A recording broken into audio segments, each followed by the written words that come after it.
Yang percaya bahwa hidup ini pilihan, angkat tangannya dulu. Oke. Karena ada beberapa eh,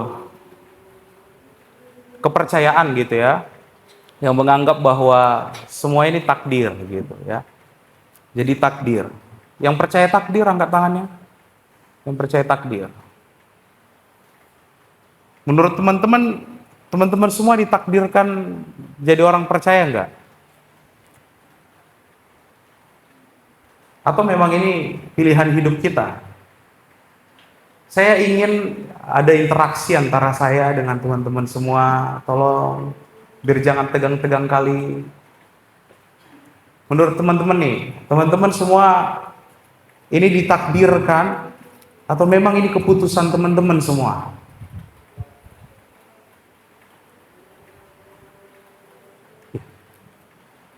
Jangan diam guys.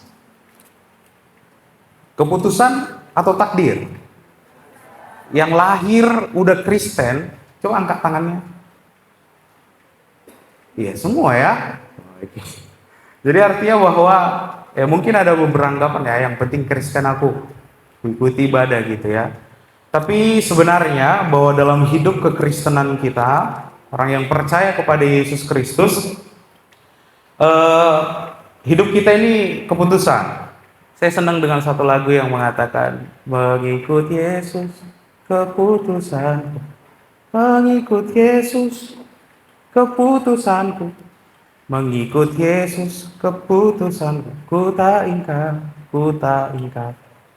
Jadi mengikut Kristus adalah keputusan, ya, keputusan. Oke, ya, sini sampai di sini paham ya teman-teman yang dikasihi Tuhan. Jadi kita ini harus keputusan. Teman-teman tahu semua buah roh? Satu apa? Kasih. Dua, sukacita. Tiga, apa yang tadi Tuhan bilang? Damai sejahtera. Tiga, empat. Apa? Kesabaran. Lima, kemurahan. Enam, tujuh, delapan, kelemah lembutan. Sembilan, penguasaan diri. Dan kesembilan buah roh ini berbicara tentang keputusan. Dengar baik, bahwa 9 buah roh ini berbicara tentang keputusan. Berarti kalau berbicara tentang keputusan, berarti pilihan, choice. Jadi dalam kehidupan kita sebagai orang yang percaya kepada Tuhan, keputusan kita untuk melakukan firman Tuhan. Jadi jangan beranggapan bahwa teman-teman semua di sini, oh aku udah ditakdirkan jadi Kristen, jadi yang penting aku datang gereja. Enggak. Mengikut Tuhan, menjadi orang Kristen, percaya Kristus sebagai juru selamat yang hidup, maka itu keputusan. Keputusan untuk mengasihi, sabar, menguasai diri, ini semua keputusan. Ya. Gak ada yang tiba-tiba terbentuk menjadi sebuah karakter. Tapi ini keputusan kita sebagai orang-orang percaya kepada Tuhan. Ya teman-teman yang dikasihi Tuhan, jadi kita buka ayat Alkitab kita dulu dalam Yakobus, karena saya diberikan waktu 40 menit sama Bro Ben. Jadi kita cepat-cepat, Yakobus pasal yang keempat, ayat yang ke-13 sampai yang ke-17.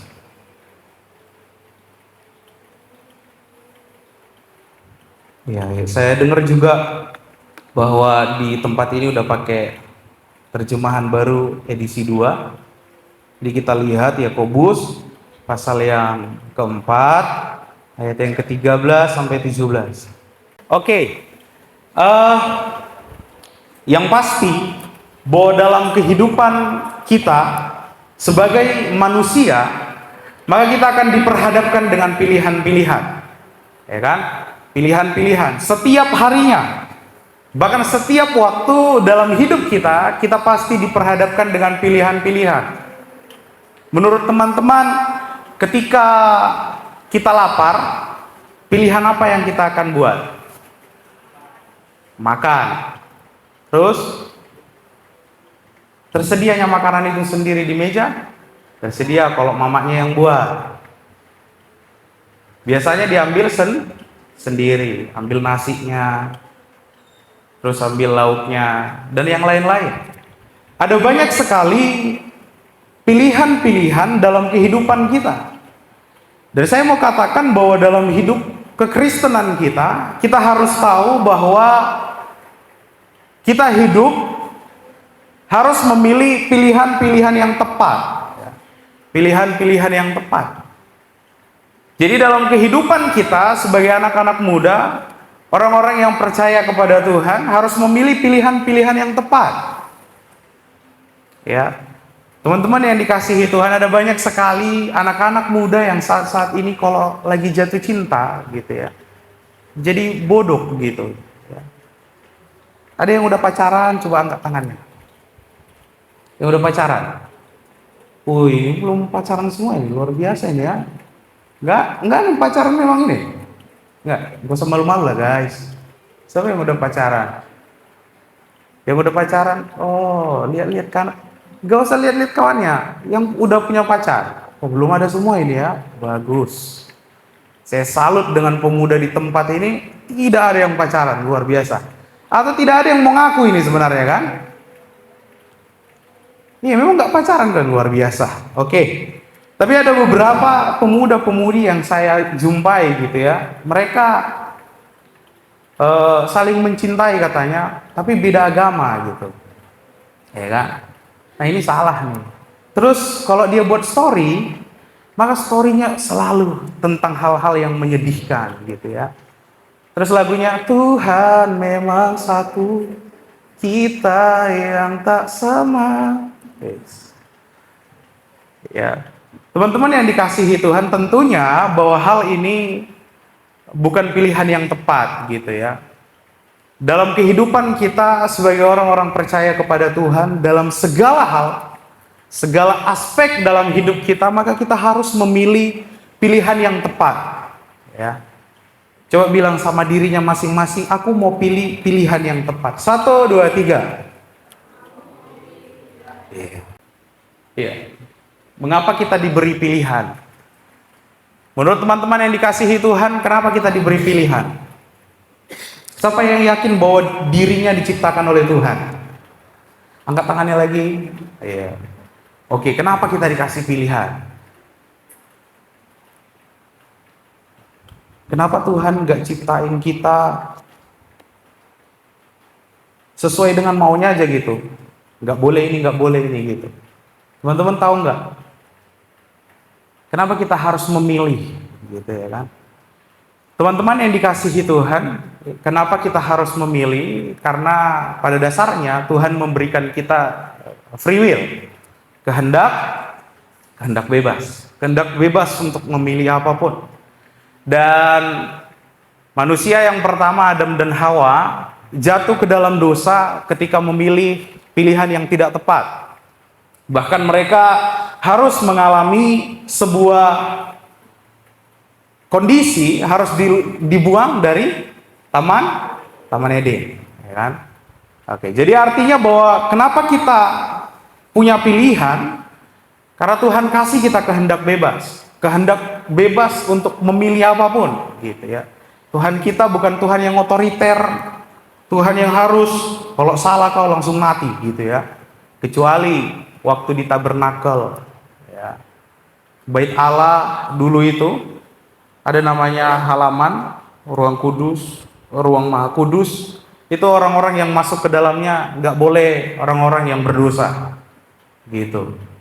Tapi saat ini bersyukur kepada Tuhan bahwa kita yang ada di tempat ini boleh merasakan kasih Tuhan, keselamatan yang dari Tuhan.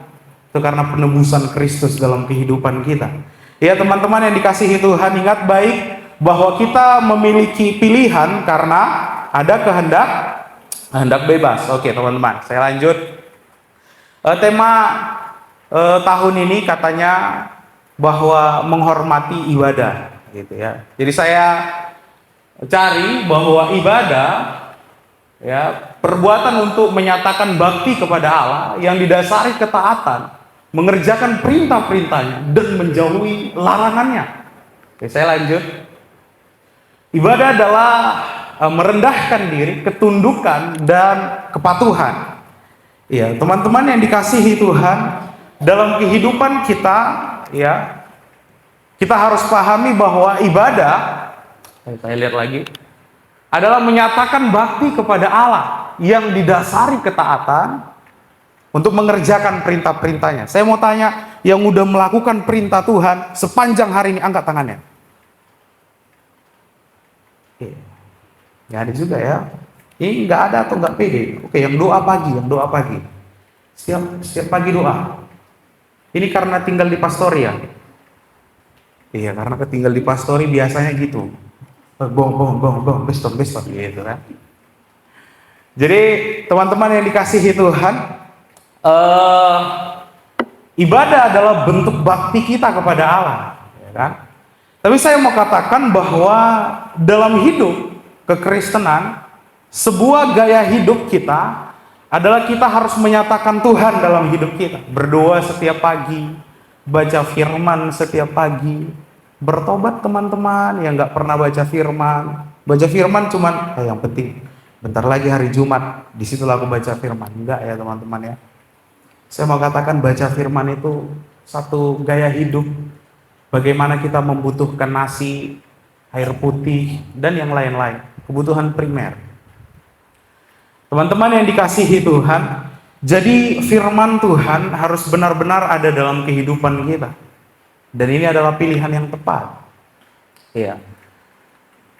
The wrong choice artinya teman-teman yang dikasihi Tuhan, saya buat di situ, membuat rencana tanpa bertanya sama Tuhan. Teman-teman, saya mau tanya gini, satu pertanyaan simpel. Teman-teman pernah nggak tanya Tuhan, apapun yang teman-teman mau kerjakan, pernah nggak tanya Tuhan? Atau yang penting hidup aku, kulakukan kerjaku sebagai anak, yang penting Kristen aku gitu. Ayo, ada yang kayak gini, masih bertanya sama Tuhan, Tuhan, aku mau ini Tuhan, Tuhan tolong saya, Tuhan mampukan saya pengen yang ini Tuhan gitu. Kalau bro yang main drum tadi, apakah melakukan hal ini? Siapa tadi namanya bro? Yoel. Masih nggak melakukan hal ini gitu?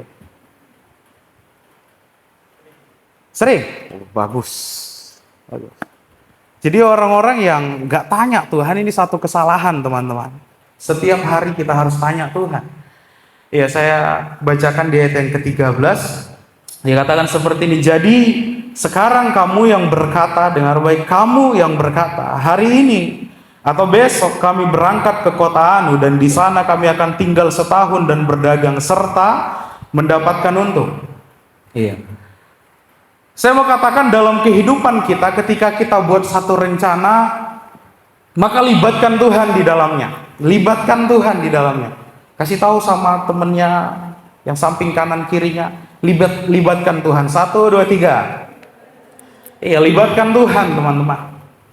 Jadi saya mau katakan bahwa kesalahan kita sebagai orang-orang percaya kepada Tuhan, kadang kita pikir semua rencana kita itu udah betul gitu ya. Padahal menurut rancangan Tuhan belum betul-betul kali. Ada banyak kali anak-anak muda kecewa ketika berdoa, nggak dijawabnya doaku. Udah setianya aku, masa nggak dijawab Tuhan doaku? Macam mana ya Tuhan ini? Atau gantian kita Tuhan? Gitu, mau gantian dia sama Tuhan. Dia yang jadi Tuhan, Tuhan yang jadi orang manusia gitu ya. Teman-teman yang dikasihi Tuhan, saya mau katakan bahwa dalam kehidupan kekristenan kita harus melibatkan Tuhan dalam kehidupan kita. Ada satu tokoh, Musa, dalam Keluaran, tolong dibuka teman-teman. Keluaran pasal yang ke-33 ayat yang ke-15. Satu orang bacakan. Jika bukan engkau sendiri yang membimbing kami, firman Tuhan katakan. Teman-teman yang dikasihi Tuhan, kita sebagai manusia pahami bahwa kita ini terbatas dalam segala hal, sangat terbatas. Contohnya, ada yang bisa ngangkat beban 500 kilo? Contoh simpel aja. Ada yang bisa? Ada yang udah pernah nggak tidur selama 8 bulan gitu? Nggak pernah. Saya mau katakan bahwa kita ini terbatas. Ketika pola hidup kita nggak sehat, maka kita akan sakit. Coba yang angkat dulu tangan yang Batak Toba, yang Batak Toba. Oke, Batak Toba. Oke. Teman-teman yang dikasihi Tuhan, dalam kehidupan kita sebagai orang yang percaya kepada Tuhan, kita memiliki keterbatasan yang sangat pasti gitu ya. Dan kita perlu Tuhan di dalamnya, teman-teman yang dikasihi Tuhan. Dengar baik, bahwa kita perlu Tuhan di dalamnya. Perlu Allah di dalamnya. Kita nggak mampu berjalan sendiri tanpa Tuhan menyertai kehidupan kita. Saya mau katakan, kadang sulit pun perjalanan kita, yakinlah bahwa tangan Tuhan pasti tolong kita, teman-teman.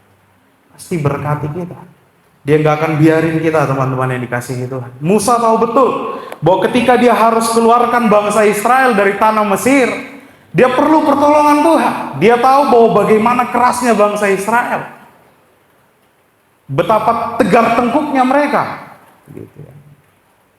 Udah dibelah pun laut, tetap mereka melakukan yang gak berkenan di hadapan Tuhan. Jadi saya mau katakan bahwa dalam kehidupan kita, dalam menghadapi hidup kita sebagai orang-orang percaya kepada Tuhan, orang-orang yang hidup di zaman saat ini, kita perlu Tuhan. Yang lahir di tahun 2000-an, coba angkat tangannya. Yang lahir di tahun 2000-an. Ada yang lahir tahun 2011, 12? Oh, enggak ada. Kalau di tahun 2000-an, berarti masih terhitung Gen Z ya. Generasi Z. Teman-teman yang dikasihi Tuhan, saya mau katakan, andalkan Tuhan dalam hidup kita. Libatkan Tuhan dalam hidup kita. Oke.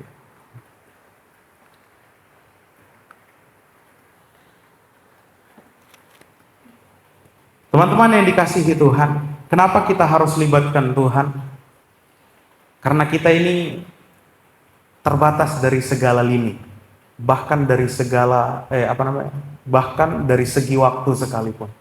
Kita sangat terbatas. Teman-teman yang dikasihi Tuhan, for what is your life? Untuk apa hidupmu? Menurut teman-teman, jawab satu orang, untuk apa kalian hidup? Pernah nggak ada yang nanya kayak gini, entah siapa gitu? Oke, saya mau tanya dulu yang mukanya paling serius. Jangan tunduk kalian, lihat ke aku. Oke. Menurut yang paling belakang itu, yang pakai baju yang belakang kamu ya, belakang kamu, baju pink. Untuk apa kamu hidup, bro? Menurutmu untuk apa kau hidup? Pertanyaan, kenapa kau hidup gitu?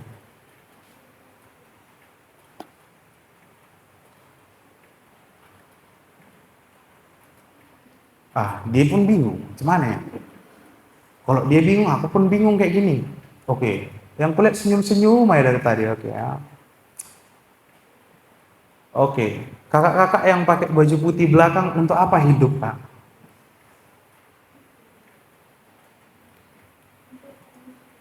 Apa? Keren kali jawaban. Coba ulang lagi, keren kali jawabannya. 1, 2, 3. Untuk memuji Tuhan. Full timer dia untuk melayani Tuhan. Teman-teman, teman-teman harus tahu kenapa kalian hidup. Kenapa kita hidup gitu? Siapa bapak yang suka marah-marah? Siapa bapak yang suka marah-marah? Atau semua lembut-lembut di sini bapaknya? Tapi saya mau katakan teman-teman yang dikasihi Tuhan, mungkin kita nggak dapat parenting yang baik dari orang tua kita. Tapi dengar baik, kalian harus tahu kenapa kalian hidup. Masa kalian kutanya kenapa hidup? Jawabannya diam. 1, diam. 2, memuji Tuhan. Ini setiap hari dilakukan kan, Neng? Setiap hari dilakukan kan? Diam juga ya. Teman-teman, saya mau kasih satu hal dalam hidup kalian. hidup di dunia ini, ya di dunia ini memang berat lah ya, apalagi mungkin ada masalah-masalah kita gitu. Tapi saya mau katakan bahwa dalam hidup kita melakukan firman Tuhan itu ya, dekat sama Tuhan itu satu hal yang paling baik teman-teman. Jadi ketahui kenapa kita hidup untuk Tuhan. Karena kalau mati pun kita, apapun yang kalian miliki di dunia ini, segalanya kita tinggalkan. Ada yang ateis di sini? Mana tahu kan? Gereja dia tapi pikirannya entah di mana-mana gitu. Kalau ateis kan udah jelas nggak percaya dia dengan kekekalan, gitu. Matilah, gitu. Teman-teman yang dikasihi Tuhan, tahu untuk apa kalian hidup? Untuk memuliakan Tuhan. Sulit pun hidup kita harus tahu bahwa kita harus memuliakan Tuhan. Nah, firman Tuhan katakan di ayat yang ke-14, saya bacakan teman-teman. Sedangkan kamu tidak tahu apa yang akan terjadi besok. Apakah arti hidupmu? Hidupmu itu sama seperti uap yang sebentar saja kelihatan lalu lenyap. Teman-teman yang dikasihi Tuhan, tahu ada jokes bapak-bapak bilang gini, ya. Ini jokes bapak-bapak ini, mungkin teman-teman gak bakalan ketawa, tapi aku ketawa gitu. Dibilang gini, kapanlah air bisa ngantuk? Ayo, siapa yang tahu? Kapan air bisa ngantuk? Hah? Menggigil? Iya, pas direbus, maka dia menguap. Oke, teman-teman udah tahu gitu, nggak bakalan lucu itu. Nah, teman-teman yang dikasihi Tuhan, saya mau katakan bahwa dalam hidup kita, kalau kita lihat uap, maka itu pasti sebentar aja. Yang punya rice cooker di rumahnya, semuanya pasti punya ya. Nah, kita buka, terus dia keluar uapnya. Setelah itu, kalian tahu kenapa hidup kita sesingkat itu? Dibilang firman Tuhan. Ada yang tahu jawabannya? Tahu karena udah sering baca firman, maka udah pasti ini jawabannya. Teman-teman tahu bahwa satu hari bagi Allah 1000 tahun bagi manusia. Oke, teman-teman, saya mau katakan bahwa kita ini terbatas secara waktu. Firman Tuhan katakan Musa, Mazmur pasal yang ke-90 ayat yang ke-10. Satu orang lagi bacakan. Yang cewek-cewek dulu, yang cewek-cewek. Mazmur pasal yang ke-90 ayat yang ke-10. Masa hidup kita berapa tahun? 70 tahun. Kalau kuat 80 tahun. Selebihnya penderitaan. Teman-teman yang dikasihi Tuhan, saya mau katakan dalam kehidupan kita udah jarang sekarang pun kulit yang 70 tahun gitu. Saking yang terbatasnya kita secara waktu. Jadi saya mau katakan dalam kehidupan kekristenan kita harus tahu bahwa setiap hari kita harus menyenangkan Tuhan. Ada satu kata-kata yang cukup membuat saya berpikir gitu. Hiduplah seakan-akan besok udah mau mati. Kalian tahu kenapa kata-kata ini ada? Karena kalau besok udah tahu kita mati, maka kita akan berbuat baik. Siapa yang udah tahu di sini mau mati kapan? Ada dua hal yang kita nggak tahu dalam hidup. Yang pertama, kelahiran. Yang kedua, ada yang minta rupanya, aku nggak mau sama bapakku yang sekarang. Kalau bisa dipindah lah gitu. Nggak bisa kan?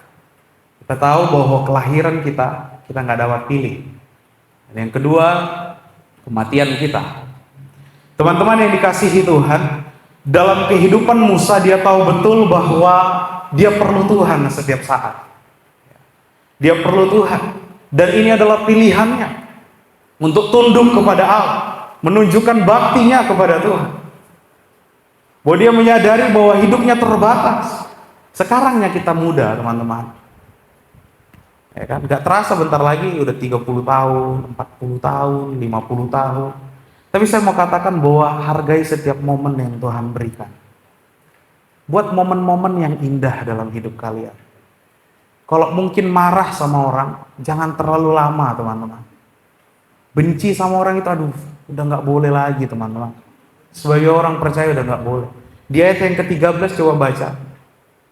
Mazmur 90 ayat 12. Ajarlah kami menghitung hari-hari kami supaya kami beroleh hati yang bijaksana. Saya mau katakan bahwa dalam hidup kita harus beroleh hati yang bijaksana. Dan ini gak mungkin didapatkan buat orang-orang yang jarang berdoa, bersekutu dengan Tuhan. Alangkah mustahilnya, Wong Plembang bilang. Mustahil sekali. Teman-teman yang dikasihi Tuhan, jadi pahami bahwa hidup kita ini terbatas, teman-teman. Jadi apakah arti hidup kita? Apa yang kita tinggalkan ketika kita mati? Ada yang tahu? Nakut-nakuti kawan ini, baru pun datang udah nakut-nakuti, nggak nakut-nakuti nih ya teman-teman ya. Cuma ini satu kepastian bahwa kita pasti mati semua gitu ya. Jawaban pertanyaan saya barusan. Apa yang kita tinggalkan ketika kita mati? Gajah meninggalkan anak,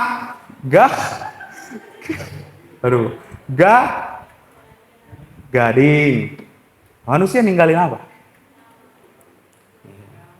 Ya, ada yang bilang nama baik, artinya legacy, warisan, bahwa kehidupan kita melakukan hal yang baik. Teman-teman, kalau mati kalian sekarang, ini pertanyaan lagi nih. Menurut kalian ada nggak yang nangis selain mama dan bapak kalian? Ada siapa contohnya? Temanku, terus tetanggaku. Itu pun kalau baik kalian sama tetangga kalian. Kalau enggak, siapa lagi? Teman sekolahku. Teman sekolah pun belum tentu. Teman-teman, saya mau katakan bahwa hidup ini terbatas sekali kita. Secara waktu kita terbatas. Saya senang dengan satu lirik dari No Stress. Liriknya itu, kita selalu pikir kita punya waktu, lalu kita pilih untuk nanti dulu. Gitu. Ada yang tahu lagu ini? Karena semua yang kau cinta akan pergi. Tahu belum ya? Bagus. Kita pikir kita punya waktu. Teman-teman, saya mau katakan, dalam hidup ciptain momen yang baik dari hari ke hari. Dibaharui hati kita. Firman Tuhan katakan Roma pasal yang ke-12, ayat yang pertama dan kedua. Tolong satu orang lagi yang bacakan. Roma pasal yang ke-12, ayat yang pertama dan kedua. Teman-teman yang dikasihi Tuhan, untuk sampai di tahap sempurna merupakan hal yang mustahil.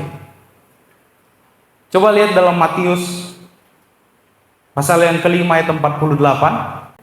Saya mau tanya, teman-teman, menurut teman-teman kita bisa sempurna enggak? Bisa sempurna enggak? Mana ada manusia yang sempurna ini? Ya, itu pasti kata-kata kita yang di awal. Di awal pasti kita bilang, mana ada manusia yang sempurna? Tapi firman Tuhan katakan, hendaklah kamu sempurna. Persembahkan tubuhmu sebagai persembahan yang hidup, yang sejati di hadapan Tuhan. Roma tadi katakan. Terus di ayat yang kedua dia katakan itu, di ayat yang pertama, ibadahmu yang sejati. Ayat yang kedua, janganlah menjadi serupa dengan dunia ini, tetapi berubahlah oleh pembaharuan budimu. Saya mau katakan, kesempurnaan tidak mungkin kita bisa dapatkan kalau kita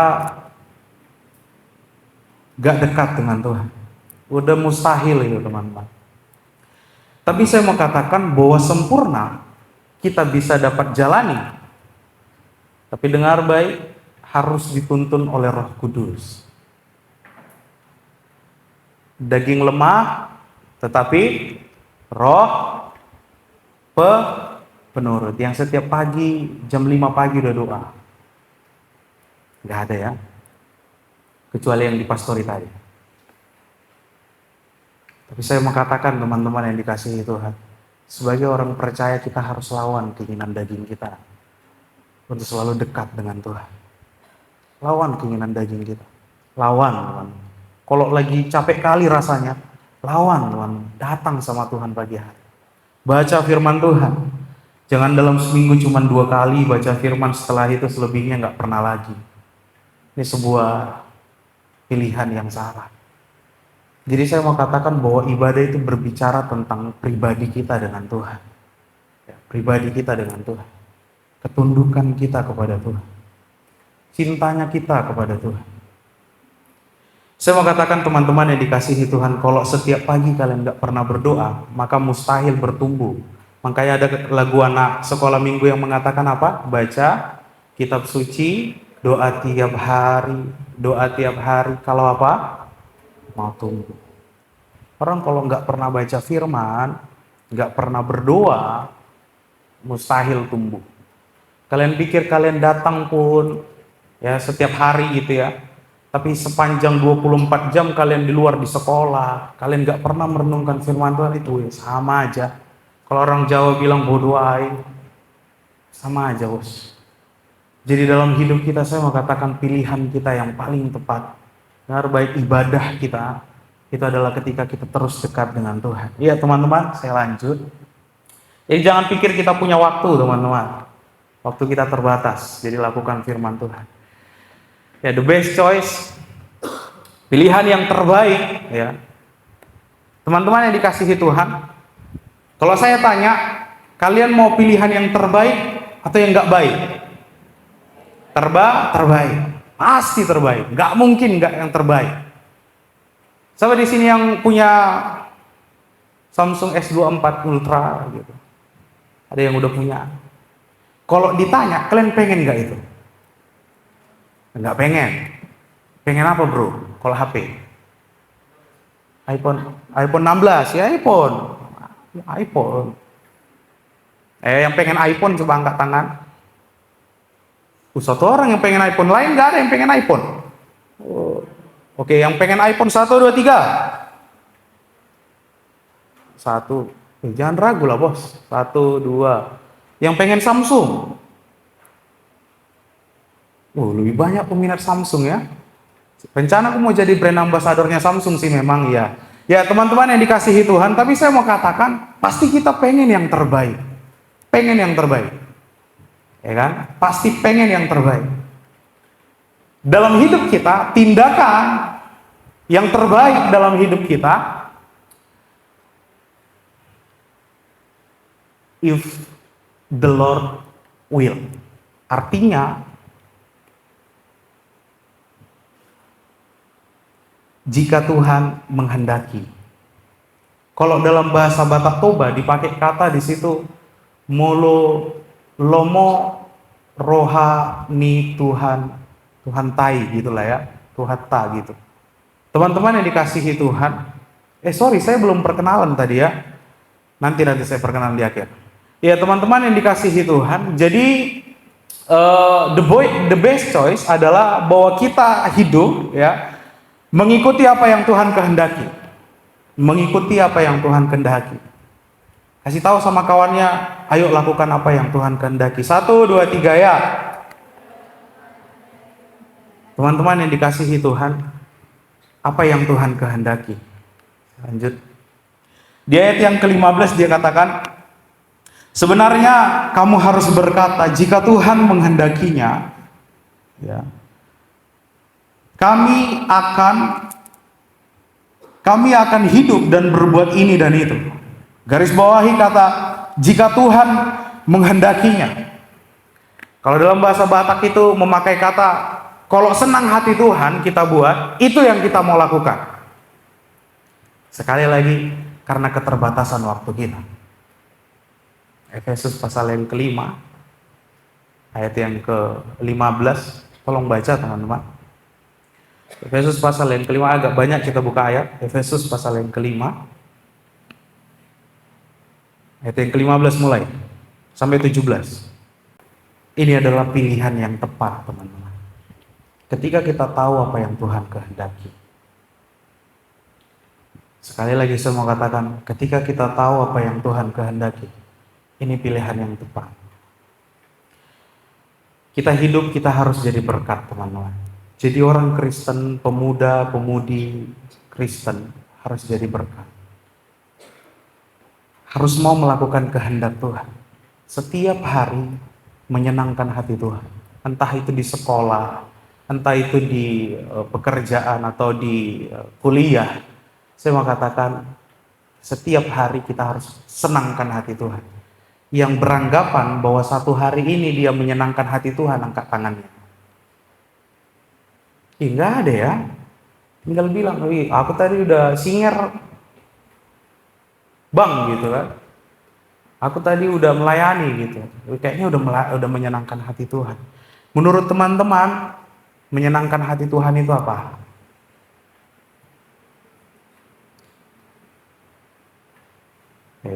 Jawaban yang sangat klise. Pasti kita katakan bahwa ngikutin firman Tuhan, melakukan firman Tuhan. Tapi saya mau katakan gini, kalau kalian nggak pernah bersekutu dengan Tuhan, kembali lagi ke situ. Kalian nggak pernah datang sama Tuhan, merendahkan diri di hadapan Tuhan, mengatakan bahwa Tuhan, aku nggak sanggup satu hari ini tanpa Tuhan, maka mustahil kita lakukan perintah Tuhan. Kalau udah jumpa sama kawan-kawan, ada begitu banyak teman-teman pemuda di sana yang setiap minggu datang gereja, tapi gitu di sekolah, toksik kali ngomongnya. Semua kebun binatang, bahkan yang gak ada di kebun binatang pun, semua dikasih taunya. Saya mau katakan teman-teman yang dikasihi Tuhan, beribadah kepada Tuhan, itu setiap waktu. Ingat, sekali lagi saya mau katakan, waktu kita terbatas. Maka firman Tuhan katakan di ayat yang ke-16, coba satu kali lagi. Pergunakanlah waktu yang ada. Teman-teman mempergunakan iPhone lah, tadi kan ada yang mau iPhone, ada yang mau Samsung. Menurut teman-teman itu bakalan teman-teman buat sembarangan nggak? Teman-teman buat ngulek cabai gitu, atau dibakar, kan nggak ada yang kayak gitu kan? Nggak ada yang mempergunakan barang yang berharga. Dengar baik, nggak ada yang mempergunakan barang berharga dengan cara-cara yang bodoh, nggak sesuai. Teman-teman, saya mau katakan hidup kita Tuhan kasih keselamatan, dan itu hal yang paling berharga dalam hidup kita. Sekali lagi saya mau katakan hal yang paling berharga. Dia gratis, tapi bukan murahan, teman-teman. Dia gratis, tapi bukan murahan. Maka firman Tuhan katakan, kerjakanlah keselamatanmu. Orang-orang yang nggak mengerjakan keselamatannya, yang penting datang ibadah, tapi nggak pernah doa di rumah, nggak pernah baca firman. Ini realita ya. Apalagi buat kalangan pemuda, kita nggak cukup cuma datang ibadah. Sekali lagi saya mau katakan, nggak cukup kita cuma datang ibadah, tapi setiap harinya harus dekat dengan Tuhan. Teman-teman,